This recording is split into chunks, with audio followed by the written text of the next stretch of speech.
Hello നമസ്കാരം. Creative സ്റ്റോറീസിൻ്റെ പുതിയ വീഡിയോയിലേക്ക് സ്വാഗതം. ഇന്ന് നമ്മൾ ക്രാഫ്റ്റ് ചെയ്യാൻ പോകുന്നത് വാഴപ്പോളയിൽ നിന്നാണ്. വാഴപ്പോളയിൽ നിന്ന് 3 ചിത്രങ്ങൾ വരയ്ക്കാമെന്ന് നോക്കാം.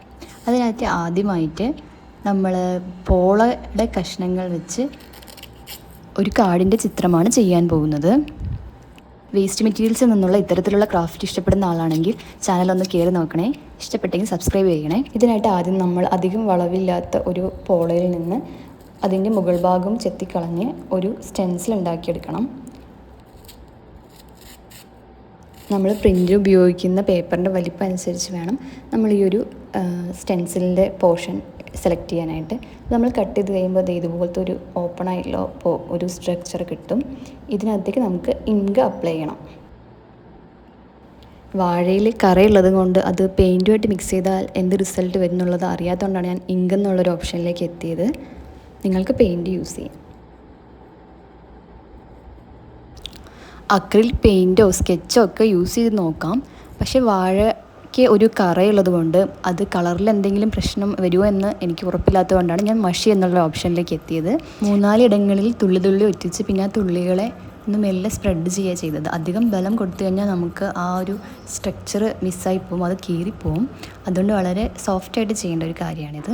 ബ്ലാക്ക് ആൻഡ് വൈറ്റ് ഒക്കെ ഭയങ്കര ഇഷ്ടപ്പെടുന്ന ആളാണ് നിങ്ങളെങ്കിൽ ഉറപ്പായിട്ട് ഇത് നിങ്ങൾ ചെയ്ത് നോക്കേണ്ട. വളരെ ഈസി ആയിട്ടുള്ള, ഇതിന് പ്രത്യേകിച്ച് വരയ്ക്കാൻ അറിയണം, അങ്ങനെ പ്രത്യേകിച്ച് കഴിവുകളൊക്കെ വേണമെന്നൊന്നും നിർബന്ധമില്ലാത്തൊരു കാര്യമാണ്.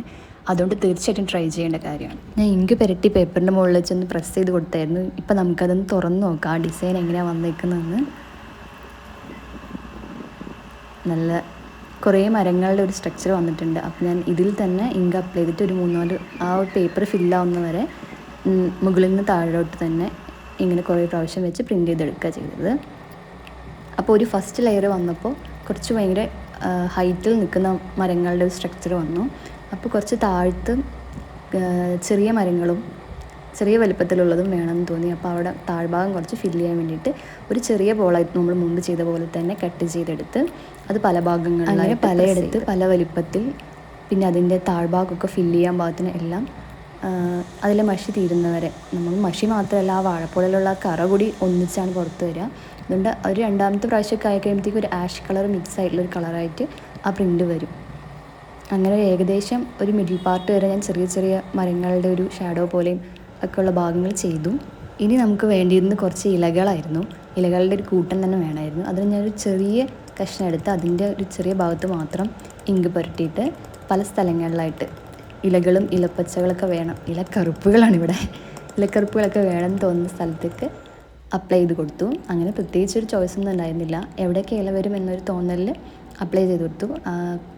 ആദ്യം നല്ല ഡാർക്കും ലൈറ്റും എല്ലാം വന്നു. പിന്നീട് ഇങ്ക് നല്ലപോലെ അപ്ലൈ ചെയ്ത് നല്ല ഡാർക്കായിട്ടുള്ള സ്ട്രക്ചേഴ്സ്, അതായത് പല പല ദൂരങ്ങൾ ഇലകളിൽ നിൽക്കുന്ന പോലെ അല്പം നല്ലപോലെ ഡാർക്കും പിന്നെ ലൈറ്റും അങ്ങനെ വ്യത്യസ്തമായിട്ടുള്ള നിറങ്ങളിൽ ഒരു നല്ല ഡാർക്ക് ബ്ലാക്കിൽ നിന്ന് ആഷിലേക്ക് സ്പ്രെഡാകുന്ന പോലെ ഇലക്കൂട്ടങ്ങളെ പ്രിൻ്റ് ചെയ്ത് ചേർത്ത് നമ്മുടെ കാർഡ് ഏകദേശം അതിൻ്റെ പൂർണ്ണതയിലേക്ക് എത്തിയെന്നാണ് എനിക്ക് തോന്നുന്നത്. എനിക്ക് ഇത്ര വെച്ച് നിർത്താൻ തോന്നി, അപ്പോൾ ഞാൻ നിർത്തി. പിന്നെ നമ്മുടെ അടുത്ത പരിപാടി വാഴ പിണ്ടി വെച്ചായിരുന്നു. പിണ്ടി ഇങ്ക് പാഡിൽ ഇങ്ക് ഒഴിച്ചാണ്. പിണ്ടിയിലേക്ക് നേരിട്ട് ഇങ്ക് ഒഴിക്കുമ്പോൾ അത് കുഴിഞ്ഞു പോകും, ഭയങ്കര സോഫ്റ്റാണ് പിണ്ടി. അതുകൊണ്ട് ഇങ്ക് പാഡിൽ ഒഴിച്ചിട്ട് ഒന്നിന് മുകളിൽ ഒന്ന് വെച്ച് പ്രസ് ചെയ്ത് പോവുകയാണ് ചെയ്തത്. നമുക്ക് ഇതിൽ നമ്മൾ വിചാരിക്കുന്ന ചിത്രം ലഭിക്കുന്ന ചിത്രത്തിൽ നമ്മൾ വിചാരിക്കുന്നതിൽ കൂടുതൽ സന്തോഷിക്കാൻ സാധിക്കും എന്ന് പറയുന്ന പോലെയാണ്.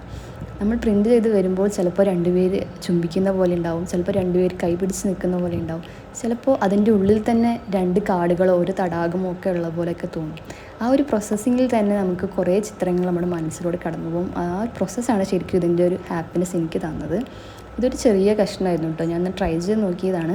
അപ്പോൾ ചെറിയ ഗ്യാപ്പുകളൊക്കെ ആക്കിക്കൊണ്ട് പല പല ലെയറായിട്ട് തന്നെ ഞാൻ പ്രസ് ചെയ്തു. ഇത് ഓരോരുത്തർക്കും കിട്ടുന്ന ഓരോ ചിത്രമായിരിക്കും എന്നുള്ളതാണ് ഇതിൻ്റെ ഏറ്റവും വലിയ കാര്യം. നമ്മളെങ്ങനെ ഒരുപോലെ ചെയ്യാൻ ശ്രമിച്ചാലും നമ്മൾ പ്രിൻ്റ് ചെയ്യുമ്പോൾ അത് വേറെ ഓരോരുത്തർക്കും ഓരോന്നായിരിക്കും ലഭിക്കുക. അപ്പോൾ നമ്മൾ ഒരിക്കലും ഒരാൾ ഇമിറ്റേറ്റ് ചെയ്ത പോലത്തെ ഒരു കാര്യം റിപ്പീറ്റ് ചെയ്ത് വരില്ല എന്നുള്ളതാണ്. അപ്പോൾ ഇതിൻ്റെ ഉള്ളിലേക്ക് തന്നെ നോക്കിയ ഒരു കടൽ പോലെയോ കടലിൽ കപ്പൽ താന്നു പോകുന്ന പോലെയോ അല്ലെങ്കിൽ ഒരു യുദ്ധക്കളം പോലെയോ അങ്ങനെ പല പല ചിത്രങ്ങൾ നമുക്ക് കാണാൻ പറ്റും. ഒരു അബ്സേർഡ് ആയിട്ടുള്ള ഒരു കാര്യമാണ്, പക്ഷെ നല്ല ബ്യൂട്ടിഫുൾ ആയിട്ടുള്ള കാര്യമായിട്ട് എനിക്ക് തോന്നുന്നു. ഇനി മൂന്നാമത്തെ ചിത്രം കണ്ടാലോ. ഇതിൻ്റെ പ്രോസസ്സൊന്നും ഷൂട്ട് ചെയ്യാൻ പറ്റില്ല, പെട്ടെന്നൊരു തോന്നലിലങ്ങ് ചെയ്തതായിരുന്നു. കാരണം ബുക്ക് മാർക്ക് ചെയ്തപ്പോൾ ആ ഫുൾ സർക്കിൾ ആ ചെറിയ കഷ്ണത്തിൽ എനിക്ക് പ്രിൻ്റ് ചെയ്യാൻ പറ്റിയില്ല. അതുകൊണ്ട് ഒരു വലിയ കടലാസ് എടുത്ത് ഫുൾ സർക്കിൾ കിട്ടുമോ നോക്കാമെന്നുള്ള ട്രയൽ ചെയ്ത് നോക്കിയതാണ്. അപ്പോൾ ഇതാണ് നമ്മുടെ 3 ചിത്രങ്ങൾ. അപ്പോൾ ഇന്നത്തെ ക്രാഫ്റ്റ് ഇഷ്ടപ്പെട്ടോ? എന്തെങ്കിലും അഭിപ്രായങ്ങളും നിർദ്ദേശങ്ങളൊക്കെ ഉണ്ടെങ്കിൽ പറയണേ. എന്തെങ്കിലും പ്രശ്നങ്ങളോ നിർദ്ദേശങ്ങളോ ഒക്കെ ഉണ്ടെങ്കിൽ പറയണേ. പിന്നെ ഇനി അടുക്കളയിൽ നിന്ന് പറമ്പിൽ നിന്ന്